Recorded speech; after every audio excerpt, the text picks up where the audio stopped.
하나님께서 이 시간 우리에게 주시는 말씀을 함께 봅니다. 마태복음 16장 24절과 25절 말씀을 우리 함께 보도록 하겠습니다.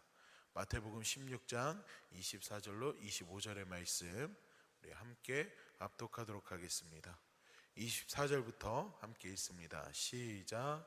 이에 예수께서 제자들에게 이르시되 누구든지 나를 따라오려거든 자기를 부인하고 자기 십자가를 지고 나를 따를 것이니라.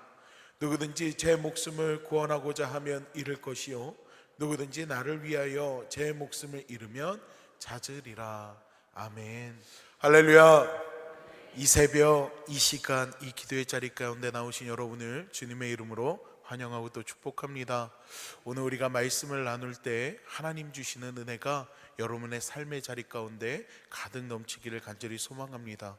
그리고 특별히 우리 말씀을 나눌 때 지금 현재 내가 예수님을 온전히 따르고 있는 삶을 살아가고 있는지를 한번 돌이켜보고, 만약에 그렇지 못하다면 예수님을 따르는 그 길을 믿음으로 결단하면서 가고자 하는 그 마음의 결단이 함께하는 시간이 이 시간이 되기를 간절히 축복합니다. 우리가 신앙생활을 하면서요 예수를 따르는 삶에 대해서 종종 이야기를 합니다. 실제로 우리가 성도를 지칭하는 단어들이 여러 가지가 있지 않습니까? 믿음의 사람을 지칭하는 단어들이 여러 개가 있는데 그 단어들만 봐도요 믿음 생활을 한다는 것은 곧 예수님을 따르는 것이라는 것을 알 수가 있습니다.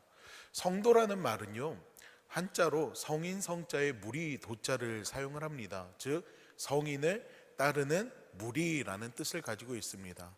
즉 예수님을 따르는 사람들, 따르는 무리들이라는 뜻으로 해석을 할 수가 있다라는 것입니다. 그리고 그리스도인이라는 말도 마찬가지죠. 예전에 제가 설교하면서 한번 말씀드린 적이 있는데 초기 기독교에서 그리스도인은 예수를 따르는 사람들을 조롱하는 말이었습니다. 왜냐하면 예수님은 신성모독이라는 죄로 십자가에 달려 돌아가시지 않습니까? 그래서 그 예수님을 믿는 사람들을 일종의 이단자처럼 아니면 예수님을 따르는 무리들을 조롱하기 위해서 그리스도인이라는 말을 사용을 했습니다.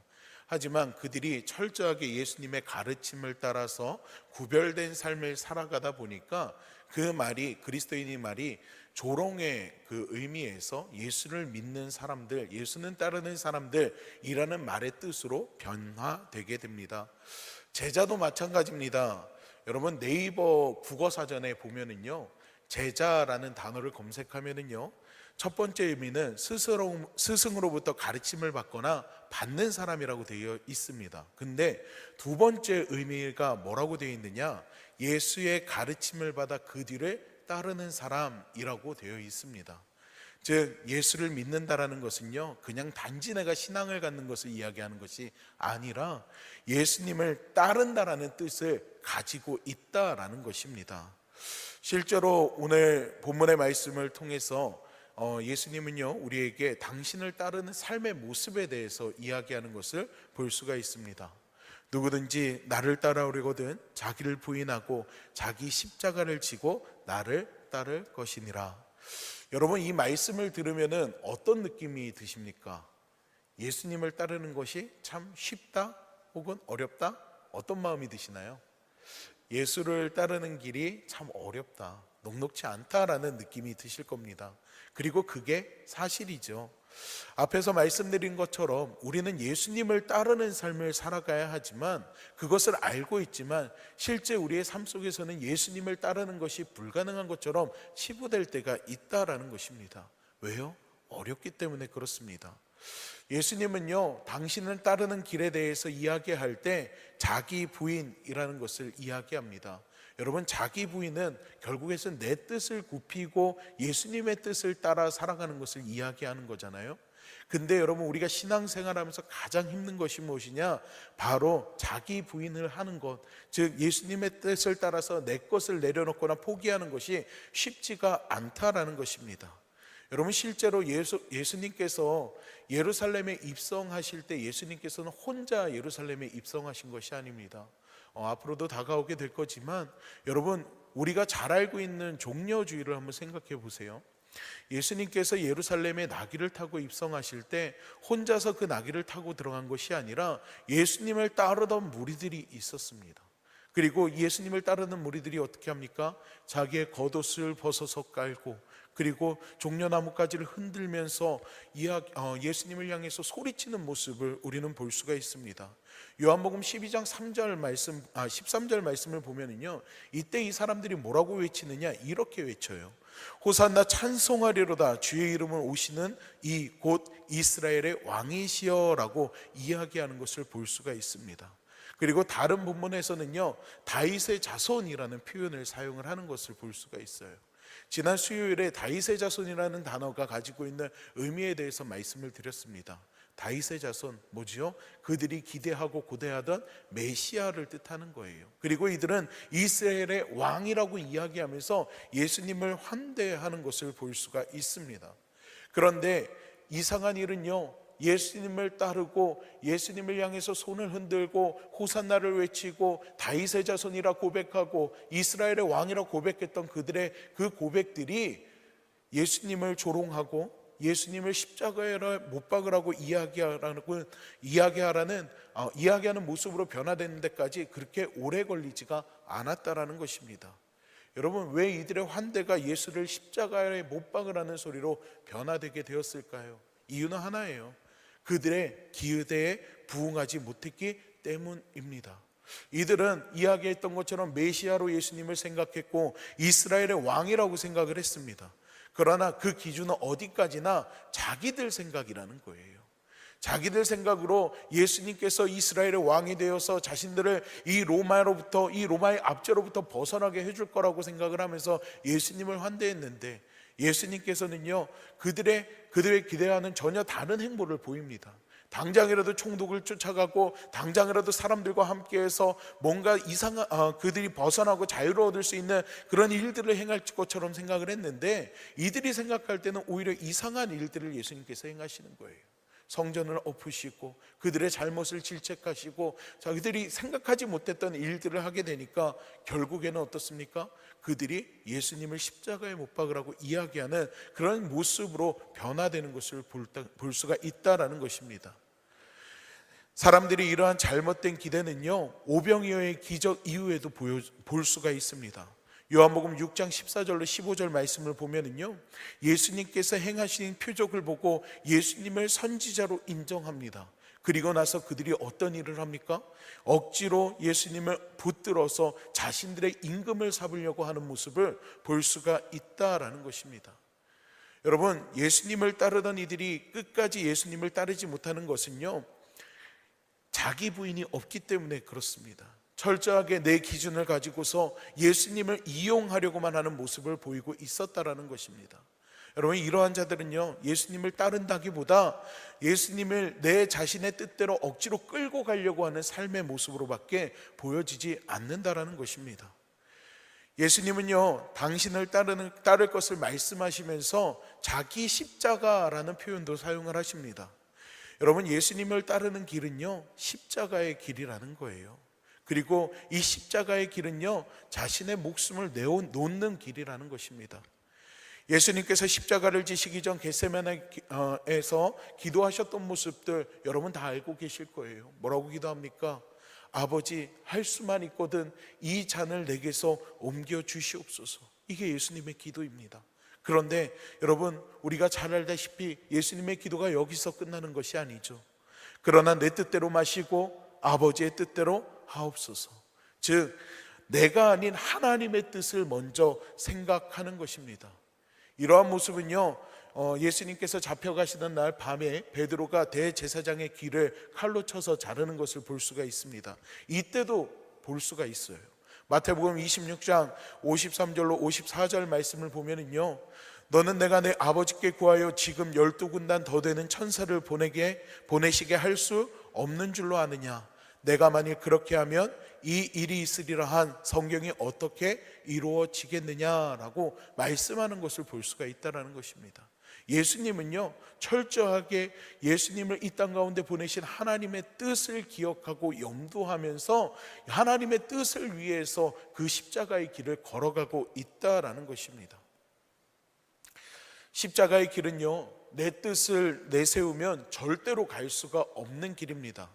내 뜻을 기준 삼으면 절대로 이해할 수도 없고 이해되지도 않는 길이기 때문에 그렇습니다. 예수님이 걸어가신 길은요, 방해받고 견제당하고 공격당하는 길입니다. 예수님께서 걸어가셨던 그 길은요, 멸시받고 조롱당하고 배신당하셨던 길입니다. 예수님이 당신의 뜻을 내세웠다면 구원의 역사는요, 이루어지지 않았을 거라는 것을 우리는 기억해야 한다는 것입니다. 사랑하는 믿음의 성도 여러분, 우리도 마찬가지입니다. 십자가의 길은요, 자기를 부인해야만 걸어갈 수 있는 길입니다. 십자가의 길은 결단이 있어야 하는 길입니다. 근데 그 결단이요, 한순간의 선택이 아니라 매일의 결단이 있어야지만 걸어갈 수 있는 길이라는 것입니다. 또한 이 길은요, 이 길을 걷기 위해서는요, 확고한 믿음이 있어야만 걸어갈 수 있는 길입니다. 얼마 전에 한 장로님하고요, 이런 이야기를 나눴습니다. 신앙생활을 하는 것이 편한 것이 아닌데 사람들이 주일 예배만 드리는 것으로 만족하는 편안한 신앙생활을 추구하고 있다라는 이야기를 했어요. 여러분, 믿음 생활이 편하다라고 생각이 된다면 그것은 우리가 잘못된 신앙의 길을 걸어가고 있다는 것을 기억해야 합니다. 신앙의 길은요, 좁고 협착한 길입니다. 많은 사람들이 좁은 문만 생각하고 있을 때 성경은 그 좁은 문을 향해 가는 그 길이 좁고 협착해서 찾는 자가 적다라고 우리에게 분명하게 이야기하고 있다라는 거예요. 지금 여러분, 예수님이 먼저 걸어가셨던 그 길을 여러분은 걸어가고 있습니까? 예수님께서 가셨던 그 십자가의 길을 우리는 걸어가고 있습니까? 한번 생각해 보아야 합니다. 누구든지 제 목숨을 구원하고자 하며 잃을 것이요, 누구든지 나를 위하여 제 목숨을 잃으면 찾으리라. 좁은 문으로 들어가라. 멸망으로 인도하는 문은 크고 그 길이 넓어 그리로 들어가는 자가 많고, 생명으로 인도하는 문은 좁고 그 길이 협착하여 찾는 자가 적음이니라. 오늘 예수님께서 우리에게 하시는 말씀입니다. 우리가 걸어갈 길, 우리가 따라가야 할 길은요, 예수님께서 먼저 걸어가신 길입니다. 여러분, 사순절 기간이죠. 여러분, 사순절은요, 단순한 절기가 아닙니다. 우리가 우리의 신앙의 본질을 돌아보는 시간이 바로 이 사순절입니다. 이 기간 동안 우리는 예수님의 고난을 기억하며 믿음을 새롭게 하고 우리를 위해 걸어가신 십자가의 길을 묵상하며 우리도 그 길을 따를 것을 결단하는 모습이 있어야 한다는 것입니다. 예수님을 따르는 삶, 우리가 잘 알고 있는 말이고 많이 하는 말입니다. 하지만 아는 것으로 끝나는 것이 아니라 누구든지 자기 십자가를 지고 나를 따르지 않는 자도 능히 내 제자가 되지 못한다라는 누가복음의 말씀을 우리가 기억하면서 그 예수님의 길을 걸어갈 수 있어야 한다라는 것입니다. 사랑하는 믿음의 성도 여러분, 예수님을 따르는 삶을 살기를 간절히 축원합니다. 내 뜻대로 예수님을 억지로 붙드는 삶이 아니라 주님께서 먼저 걸어가셨던 그 길을 바라보고 또 그 길을 따라 걸어갈 수 있는 여러분이 되기를 간절히 축원합니다. 사순절은 예수님을 따르는 삶의 결단을 하는 절기입니다. 사순절을 통해 우리의 신앙을 다시 점검하고 또 주님을 더욱 사랑하며 십자가의 길을 따를 수 있는 저와 여러분이 되기를 간절히 소망합니다. 기도하도록 하겠습니다. 사랑의 하나님, 이 시간 말씀을 통해서 우리가 주님 가신 그 길을 따르고 있는지 돌이켜보기를 원합니다. 우리가 내딛고 있는 그 길이 넓고 화려한 문, 많은 사람들이 찾는 그런 편안한 길을 걸어가고 있지는 않는지, 정말 주님께서 우리에게 말씀하신 대로 자기를 부인하고 자기 십자가를 지고 좁고 협착한 좁은 문, 구원으로 인도하는, 생명으로 인도하는 그 길을 걷고 있는지 돌이켜보게 하여 주시옵소서. 또한 하나님, 우리가 주님을 따른다 이야기하면서도 하나님, 우리가 오히려 내 뜻과 내 계획을 따라서 주님을 억지로 끌고 가려고 하는 그런 삶의 모습을 가지고 있지는 않는지도 돌아보게 하여 주시옵소서. 그리고 오늘 함께 나눈 말씀을 기억하면서 이제는 예수님의 길, 예수님께서 먼저 걸어가셨던 그 십자가의 길을 나도 걸어가겠노라 결단하며 돌아갈 수 있는 저희들이 되게 하여 주시옵소서. 예수님께서 걸어가셨던 그 길이 사람들의 조롱이 있었던 길이고, 사람들이 예수님을 향해서 핍박하고 또 예수님을 배반하고 예수님을 조롱했던 그 길임에도 불구하고 꿋꿋이 하나님의 뜻을 따라 그 길을 걸어가셨던 예수님의 그 모습을 기억하면서 우리도 내 것을 내놓고 내가 가지고 있는 것들을 내려놓고 하나님의 뜻을 따라서 예수님이 걸어가셨던 그 길을 걸어가겠노라 결단하며 돌아갈 수 있는 저희들이 되게 하여 주시옵소서. 그리고 그 결단의 삶 속에서 하나님 함께하여 주시사 세상이 줄 수 없는 은혜를, 세상이 줄 수 없는 하나님의 섭리를, 세상이 줄 수 없는 하나님의 역사가 우리의 삶 가운데 함께함을 통하여서 그 걸어가는 길이 힘들고 고된 길일지 모르겠지만 그 길을 걸어갈 때 기쁨이 있고 그 길을 걸어갈 때 주님이 기뻐하시는 놀라운 은혜가 있는 걸음이 될 수 있도록 하나님께서 우리 믿음의 성도들의 삶을 주관하여 주시옵소서. 주님, 이 시간 주님 앞에 나오며 빈손으로 나오지 아니하고 귀한 예물을 드리는 손길들이 있습니다. 딸의 가정의 믿음으로 하나 되게 하시고 건강을 지켜 주옵소서. 아들 며느리 구원하여 주시고 앞날을 인도하여 주옵소서. 1,000번째 예물로 자녀들이 기도하는 가정이 되기를 원합니다. 1,000번째 예물로 하나님 앞에 올려드리는 손길들을 기억하여 주시옵소서. 그리고 하나님, 그들이 올려드리는 이 예물 가운데 담은 그 마음의 소원을 기억하시사 하나님께서 응답하여 주셔서 그 기도대로 하나님의 크신 은혜가 임할 수 있게 하여 주시옵소서. 또한 주님 앞에 믿음의 중심을 드리고 마음의 중심을 드리는 우리 믿음의 성도들 가운데도 하나님께서 동일한 은혜를 더하여 주셔서 주님의 강권적인 손길이 우리 믿음의 성도들의 삶을 이끄시고 주관하여 주시옵소서. 오늘 말씀을 기억하며 십자가의 길을 걸어가고자 우리가 다시금 결단하기를 원합니다. 그 결단 속에서 하나님의 능력이 또한 함께하기를 원합니다. 이 예배를 마치고 각자의 삶의 점으로 돌아갔을 때 하나님께서 그 결단 속에 하나님의 크고 놀라운 은혜를 부어주시고 그 삶을 인도하여 주시옵소서. 주님께서 함께해 주실 것을 믿사오며 예수님의 이름으로 기도하옵나이다. 아멘.